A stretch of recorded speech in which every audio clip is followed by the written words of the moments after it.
যাকে আল্লাহ সদিচ্ছায় মুসলমানের ঘরে জন্ম দিছে। আরেকটা কথা বইলা রাখি, সারা দুনিয়া ঘুরি বিদায়, এটা আমার অভিজ্ঞতার আলোকে বলতেছি। যতই আপনি রঙে চেঞ্জ হন না কেন, যতই 3/4 পরেন না কেন, আর যতই বিকেনি পড়ে ঘোরেন না কেন, যতই ওদের রঙে রঙেন না কেন, আপনাকে বাড়িতে আইসা ভিসা দিয়া নেওয়া যাবে না। বাড়িতে আইসা খুঁজা খুঁজা ভিসা দিয়া আপনাকে নেওয়া যাবে না। বরং সূর্যের কথাই সত্য, সূর্যের মেসেজই সত্য। মুসলমান ভালো মতে বোঝেন, সূর্যের মেসেজ সত্য। সূর্য প্রতিদিন আমাদেরকে মেসেজ দেয়। সূর্য ডুবে কোথায়? পশ্চিমে, ঠিক না?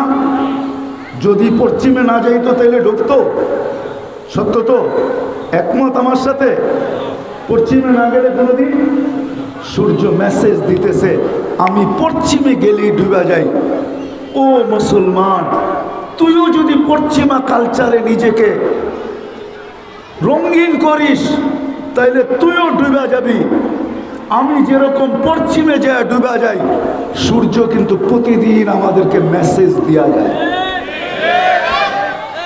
যদিও আপনি বুঝবেন কি বুঝবেন না জানি না, প্রশ্ন করবেন এই মেসেজ আপনি কোত্থেকে পাইলেন? দলিল দিতে পারবো, মনীষীদের কথাই দিয়ে দলিল দিতে পারবো। সূর্য প্রতিদিন আমাদেরকে মেসেজ দেয়া যায়। ও উম্মতে মুহাম্মাদি, তুমি যদি পশ্চিমাদের দিকে তাকাও আর এদের রঙে রঙিন হও, তাইলে তুমিও আমার মতো ডুবে যাবে। আমিও প্রতিদিন পশ্চিমে যায় ডুবে যাই, কিন্তু আল্লাহ আমার ভিতরে সিস্টেম রাখছে, সকালে আবার আমি উদিত হই পূর্ব থেকে, কিন্তু তুমি ডুবলে আর কোনোদিন উদিত হবে না।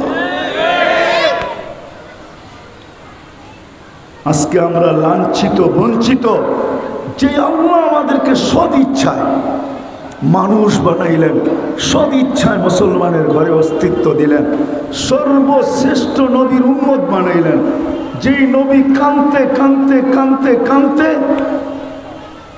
জীবনটা দুনিয়ার থেকে কান্নার মাঝে বিদায় নিছেন। আমি 2-3টা দৃশ্য আপনাদের সামনে তুলে ধরতেছি। যদি এইখানে যদি কোনো ইমানের